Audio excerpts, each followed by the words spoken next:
The laughter came before the music. It was loud, careless, and sharp enough to cut through the elegant hum of the restaurant. People turned their heads, some curious, some uncomfortable. At the center of it all sat Ethan Crow, a self-made millionaire with a designer watch, a corner table, and the kind of confidence that had never been challenged. Across from him stood the waitress. Her name was Maya. She was there to take an order, not become entertainment. But Ethan leaned back in his chair, smirked, and said just loud enough for others to hear, "If you're going to move that gracefully around tables all night, why don't you dance for us?" The room stiffened. Maya felt heat rush to her face, not from embarrassment alone, but from something deeper. She'd learned long ago that arrogance often hides emptiness. Still, her hands trembled slightly as she set the menu down. "Sir," she said calmly, "I'm here to work." That should have been the end of it, but Ethan's friends laughed. One of them added, "Come on, it's just a bit of fun." And then Ethan raised his glass and said, "I'll tip you $1,000 if you dance. Right here." The music in the background continued, soft and distant, as if the restaurant itself was holding its breath. This story reminds us that kindness still matters, especially when power forgets what it feels like to be human. Maya looked around the room. She saw judgment, she saw pity, and she saw something else too. People who had been underestimated, just like her, waiting for someone to break the silence. She took a slow breath.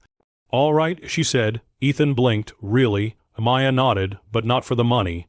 She stepped back, slipped off her apron, and placed it neatly on a chair. The music changed, not louder, clearer. Maya closed her eyes for half a second, and when she opened them, something in her posture transformed. The tired waitress vanished. In her place stood someone grounded, powerful, alive. She began to dance. Not the kind meant to impress a table, but the kind that tells a story. Her movements were fluid, intentional, filled with emotion. It wasn't flashy, it was honest. Each step carried years of discipline, of late nights practicing in small apartments, of dreams postponed but never abandoned.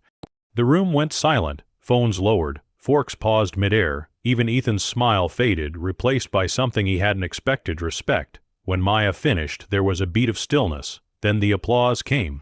Not polite claps, real ones, the kind that rise from the chest. Maya picked up her apron and turned back toward the table. Ethan stood. "I didn't know," he said, his voice quieter now. She met his eyes. "Most people don't." He reached for his wallet again, then stopped. "What do you actually want?" he asked. Maya thought for a moment. For people to remember that the person serving them is still a person. Ethan nodded slowly. That night, he didn't just leave a tip. He left his card, with a note on the back. "If you ever want a stage, not a dare, call me." Months later, Maya performed at a charity event Ethan quietly funded, supporting artists who worked service jobs just to survive. And Ethan, he stopped laughing so loudly at rooms he didn't own. Because sometimes it takes a moment of humility to remind us of something simple and powerful. Kindness isn't weakness. Compassion isn't charity. And when we choose to see people, not titles, not roles, not status, we all rise together.